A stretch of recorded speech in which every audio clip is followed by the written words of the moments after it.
അവനെന്നു പറയുന്ന പരമാത്മാവും അയമെന്നു പറയുന്ന ജീവാത്മാവും ആ ഈ രണ്ടെണ്ണമാണ്.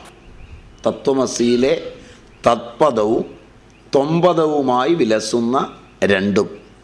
ഓംകാര നിർദ്ദിഷ്ടമായ പ്രണവനിർദ്ദിഷ്ടമായ ബ്രഹ്മവും അയം നിർദ്ദിഷ്ടമായ ജീവനും 4 പാദങ്ങളോടുകൂടിയതാകുന്നു.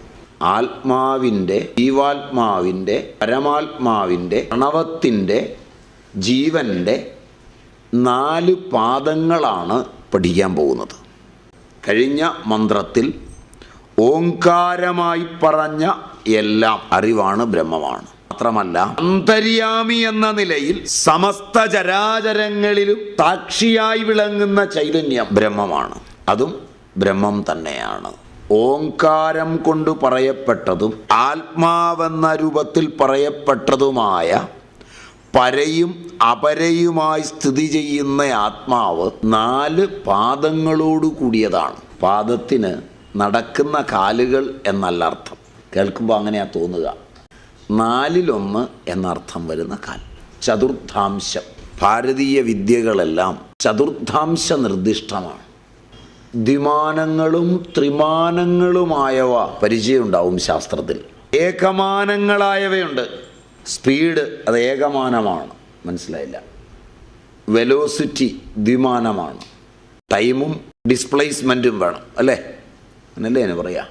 അപ്പോഴേ അത് വോളിയം അല്ല വെലോസിറ്റിയായി മാറുള്ളൂ, പ്രവേഗമായി മാറുള്ളൂ. അപ്പോൾ അത് ദ്വിമാനമാണ്, അങ്ങനല്ലേ അതിന് പറയാം. വെക്ടറാണ്, അങ്ങനെയാണെന്ന് തോന്നുന്നു നിങ്ങളുടെ പദം ഇംഗ്ലീഷിൽ പറയുക. അപ്പോൾ ദ്വിമാനങ്ങൾ നിങ്ങൾക്കറിയാം, ത്രിമാനങ്ങളും അറിയാം. ത്രിമാനങ്ങളായ ഗോളങ്ങളൊക്കെ ത്രിമാനങ്ങളാണ്, ദ്വിമാനങ്ങളല്ല.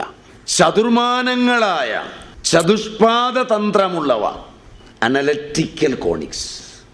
അവിടെ ഒരു ചതുഷ്പാദ തന്ത്രം പഠിക്കാനുണ്ടെന്ന് തോന്നുന്നു. റെനെ ഡെക്കാർട്ടിൻ്റെ എക്സോ എക്സ് ഡാഷ് വൈയോ വൈ ഡാഷ് എന്നതിൽ എക്സോ വൈ, വൈയോ എക്സ് ഡാഷ്, എക്സ് ഡാഷോ വൈ ഡാഷ്, വൈ ഡാഷോ എക്സ്. ചതുഷ്പാദ തന്ത്രമുണ്ട്. പഠിച്ചിട്ടില്ല, കേട്ടിട്ടില്ല. ഗണിതശാസ്ത്രത്തിലൊക്കെ ഉണ്ടെന്ന് തോന്നുന്നു. നമുക്ക് പഠിക്കേണ്ടത് അതല്ല. ആ അനലറ്റിക്കൽ കോണിക്സിനേക്കാൾ സൂക്ഷ്മമാകുമാറ് ഭാരതീയ ശാസ്ത്രങ്ങളെല്ലാം ഭൗതിക വിജ്ഞാനങ്ങൾ ഉൾപ്പെടെ പഠനീയമാകുന്നത് ചതുഷ്പാദ തന്ത്രത്തിലാണ്.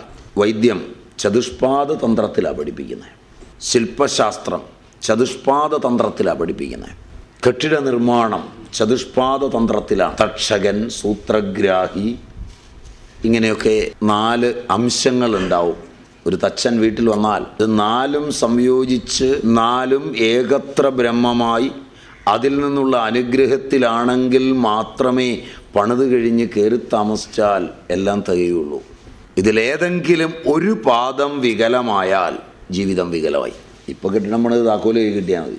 ഇഷ്ടം പോലെ കണക്കും പറയാം, ബാർഗൈനിങ് ചെയ്യാം. പണ്ടാവുമ്പോൾ അത് വാങ്ങുമ്പോൾ അവൻ്റെ ഒരു അനുഗ്രഹം വേണം. അതിൽ ഓരോ ഉളി തട്ടുമ്പോഴും വാക്കും മനസ്സും, കർമ്മവും വാക്കും, തദ്വാര കർമ്മവും മനസ്സും അതിൽ ആശ്രയം എന്ന പേരിൽ കയറിക്കൂടുന്നുണ്ട്. ഇത് ചതുഷ്പാദ തന്ത്രത്തിൽ മാത്രമേ ഉള്ളൂ. ആഹാരം കഴിക്കുന്നവൻ, ഉണ്ടാക്കുന്നവൻ, അസംസ്കൃത പദാർത്ഥം കൊണ്ടുവരുന്നവൻ, 4 പാദങ്ങളുണ്ട്. ആ 4 പാദങ്ങളുടെയും സമീചീനമായ സമ്മേളനം ഉണ്ടായത് കഴിച്ചാൽ ആരോഗ്യമുണ്ടാവും. അതിലൊന്ന് വികലമായാൽ രോഗമുണ്ടാവും.